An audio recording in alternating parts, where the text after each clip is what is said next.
오늘은 요한복음 20장 19절에서 31절의 말씀으로 부활신앙으로 살자, 이런 제목으로 은혜를 나누고자 합니다.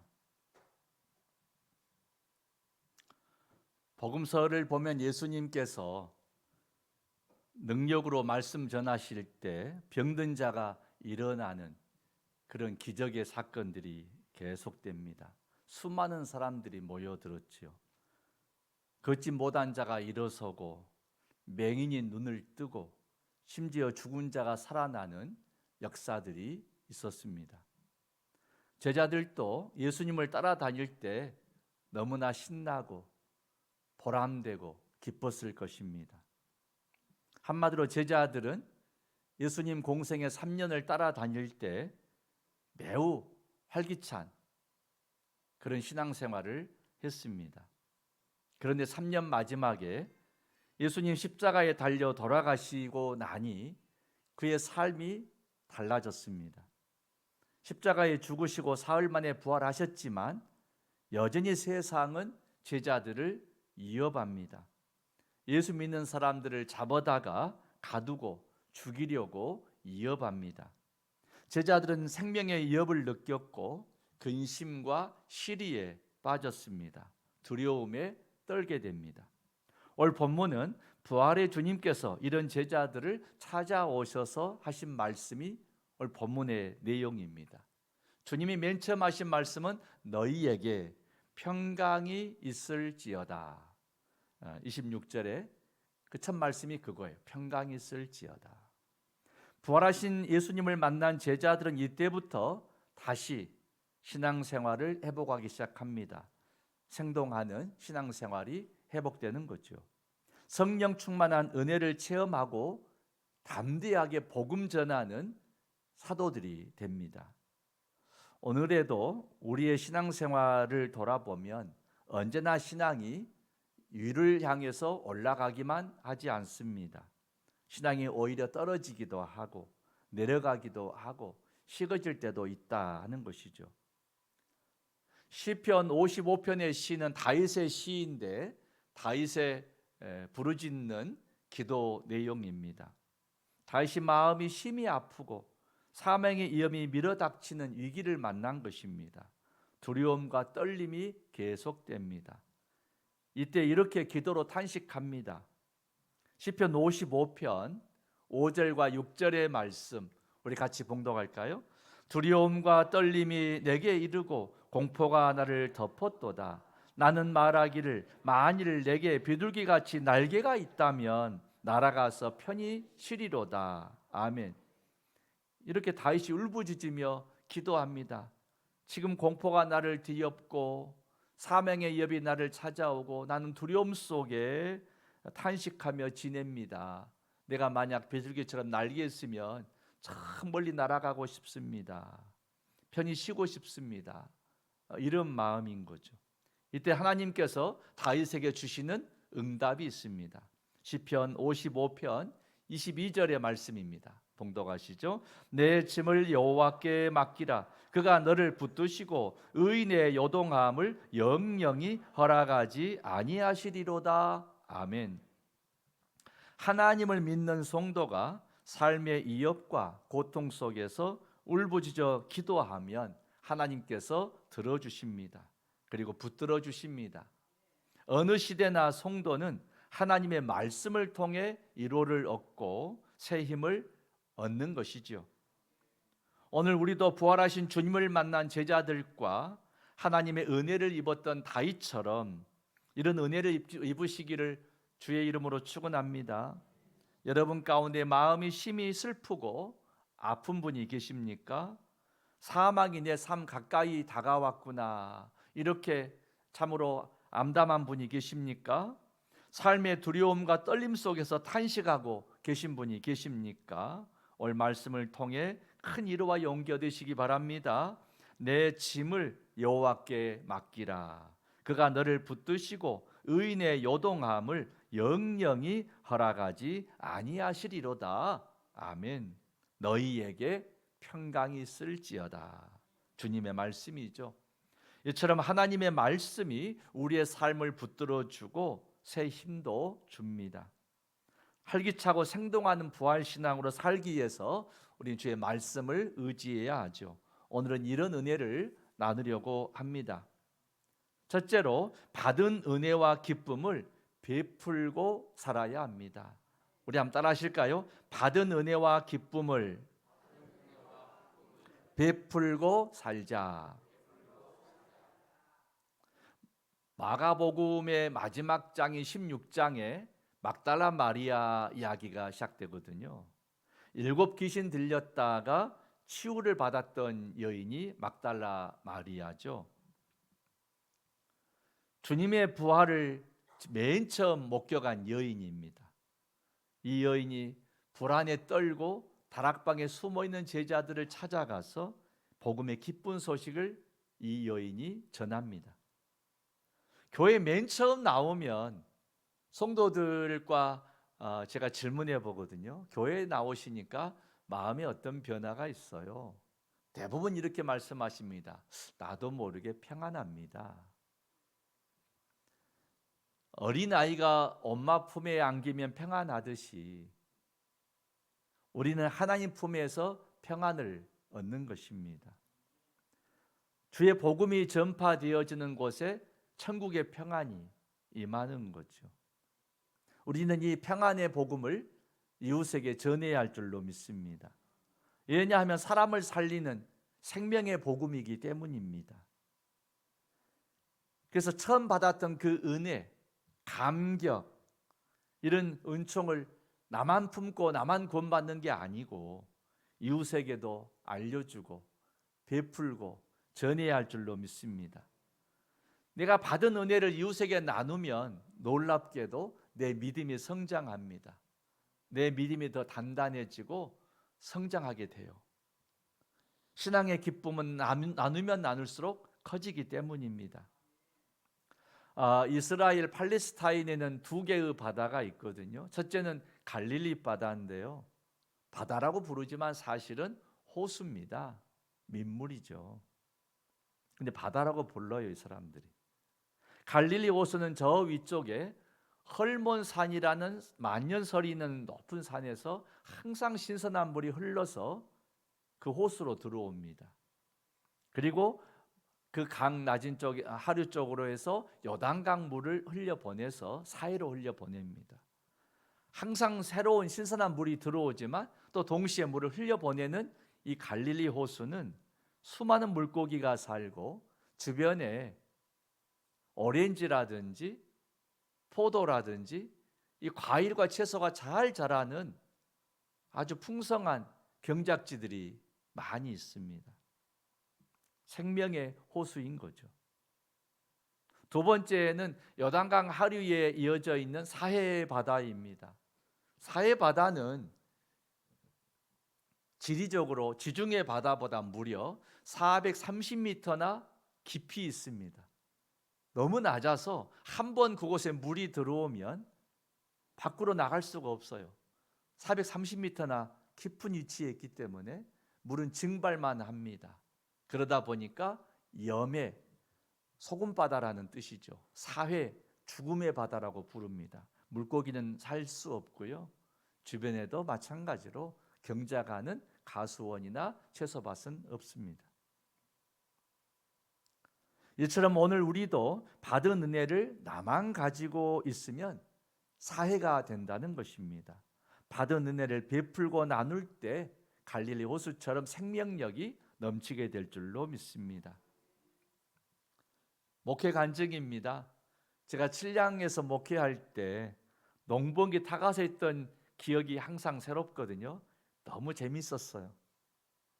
건축 후에 부채도 있었지만 고맙게도 온 교회가 마음을 합쳤습니다. 힘들어도 농번기철에 주민들이 너무 어려우니까 아이들을 좀 돌봐주자. 봄철과 가을철에 50일씩 무료 농번기 타가서를 운영했습니다. 재정 때문에 염려하고 시작했지만 하나님의 은혜가 임하니까요. 여러 교회나 뜻 있는 지역민들이 후원을 막 해주는 거예요. 좋은 일을 한다고. 또 그런가 하면 아이를 보낸 그 가정에서 쌀도 보내주고 감자도 보내주고 온갖 채소도 보내주고, 그래서 그 수고한 교사들 인건비도 주고 운영비도 다 제하고 끝나고 나니까 한 300만 원이 남았다니까요. 이게 하나님 은혜 같아요. 여러분, 제가 한 예를 들었지만 여러분도 그런 은혜 체험한 적 없어요? 섬기고 베풀고 썼는데 오히려 더 남게 되는 은혜를 경험하는 그런 거죠. 이처럼 갈릴리 호수처럼 베풀 때 부활의 은혜를 내가 받고 구원받았으니까, 생명의 은혜를 내가 입었으니까, 평안의 천국이 내 마음속에 들어왔으니까 나도 누군가에게 이 사랑을 전하자. 전했더니 더 기쁜 거예요. 믿음 생활에 성장이 막 생기는 거예요. 누군가를 대접했더니 더 넘치는 복이 내게 흘러 들어오는 거예요. 여러분, 이런 은혜 있으시기를 축원합니다. 그럼에도 불구하고 신앙생활을 하다 보면 지치기도 하고요. 왜 나만 계속 섬겨야 돼? 왜 계속 나만 대접하는 거야? 이런 생각이 들 때가 있거든요. 그래서 성경에 이런 말씀도 있어요. 선을 행하다 낙심하지 말아라. 힘과 용기를 계속 내라. 그런 뜻이죠. 갈라디아서 6장 9절의 말씀 유명하죠. 우리 함께 봉독하실까요? 우리가 선을 행하되 낙심하지 말지니 포기하지 아니하면 때가 이름에 거두리라. 아멘. 여러분, 이런 은혜가 있으시기를 주의 이름으로 축원합니다. 두 번째는 주께서 함께 하심을 믿고 살아야 하겠습니다. 따라합시다. 주께서 함께 하심을 믿고 살자. 오늘 본문의 22절의 말씀 같이 봉독할까요? 이 말씀을 하시고 그들을 향하사 숨을 내쉬며 이르시되 성령을 받으라. 아멘. 성령을 받으라. 여기에서 성령은 성부와 성자의 영이시죠. 보혜사 성령이십니다. 부활하신 주님께서 제자들에게 그의 영이신 성령을 받으라 이렇게 말씀하셨죠. 이를 통해 성령님이 제자들의 마음속에 임했습니다. 그 후에 오순절 성령 강림 사건 때 마가 다락방에 모였던 120명의 성도가 성령의 충만한 은혜를 또 체험하게 되었습니다. 주님께서 제자들에게 성령 받으라 이렇게 말씀하실 때 이 받으라라는 말은 헬라어로 라베테라는 뜻인데 영접하라 이런 뜻입니다. 주님께서 제자들에게 성령을 받으라 하셨다는 말은 성령님을 마음에 영접해라 이런 뜻이죠. 부활의 주님의 영이 성령입니다. 여러분, 마음에 성령님을 환대하고 모시기 바랍니다. 여러분 마음에 성령님이 계십니까? 우리 고린도전서 12장 3절의 말씀 같이 봉독하죠. 그러므로 내가 너희에게 알리노니 하나님의 영으로 말하는 자는 누구든지 예수를 저주할 자라 하지 아니하고 또 성령으로 아니하고는 누구든지 예수를 주시라 할 수 없느니라. 아멘. 누구든지 성령님을 마음에 영접해야 예수를 주라고 고백할 수 있는 것이다.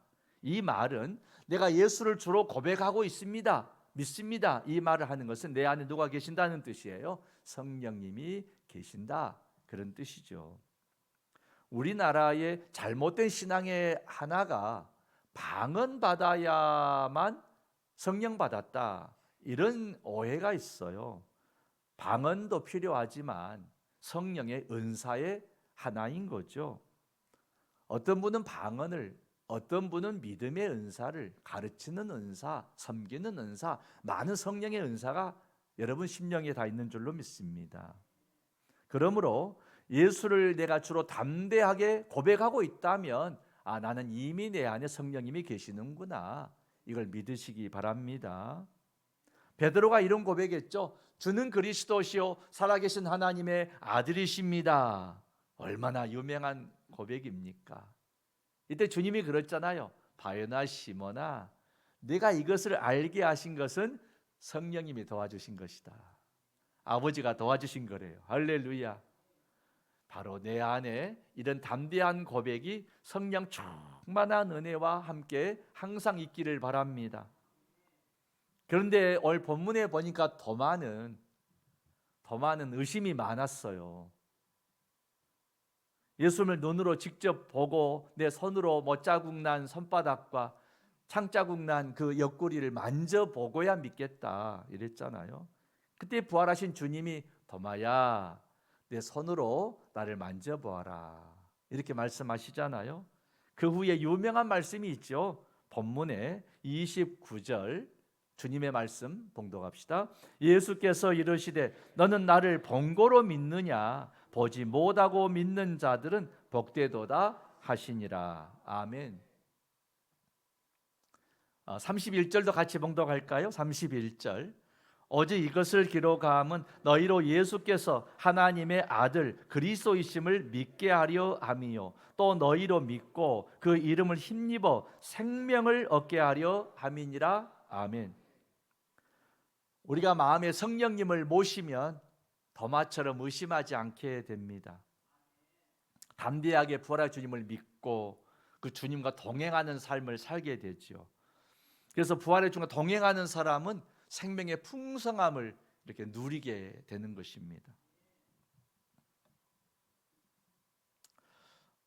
오늘날 우리가 살아가는 시대는 치열한 생존 경쟁의 시대입니다. 북한 이탈 주민 세터민이라고 하죠. 한국에 와서 놀란 것들이 몇 가지 있다고 합니다. 그 중에 하나가 할머니 뼈다귀 해장국집 이런 것도 보고 놀란다고 하는데 무엇보다 폭탄 세일 이거 보고 깜짝 놀란다고. 야, 이 나라는 폭탄도 세일에 파나? 전쟁에서야 나오는 말이 폭탄이고 그렇지 않아요. 일상에서 너무나 흔하게 망했습니다. 폭탄 세일합니다. 가게 정리합니다. 폭탄 세일합니다. 이런 말이 참 흔하게 우리 일상 현수막들에서 볼 수 있잖아요. 그만큼 우리의 생존 경쟁이 치열한 그런 삶을 살고 있다는 반증인 거죠. 수많은 사람이 힘들고 어려운 생활을 참 많이 합니다. 이 시간 여러분 가운데 삶이 실패되고 좌절되고 힘들게 사시는 분이 계십니까? 이런 때일수록 우리를 변함없이 사랑해 주시고 함께 하시는 부활의 주님 의지하시기 바랍니다. 내 마음에 부활의 주님 그 영이신 성령님을 모시고 동행하면 부활의 삶이 이루어질 줄로 믿습니다. 제가 한두 번 말씀드렸지만 주님도 십자가에 죽으시고 무덤에 묻히시고 제3일 만에 부활하시더라고요. 지금 힘들고 어려워도 3일만 더 참아보자. 여러분 이렇게 인내하고 낙심하지 아니하고 주와 동행하면 여러분의 삶에 부활의 역사가 일어날 줄로 믿습니다. 마지막 세 번째 말씀입니다. 하나님의 뜻에 순종하고 살아야 합니다. 따라 하실까요? 하나님의 뜻에 순종하고 살자.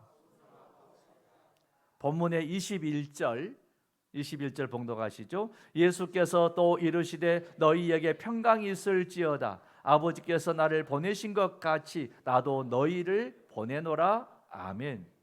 아버지께서 나를 보내신 것 같이.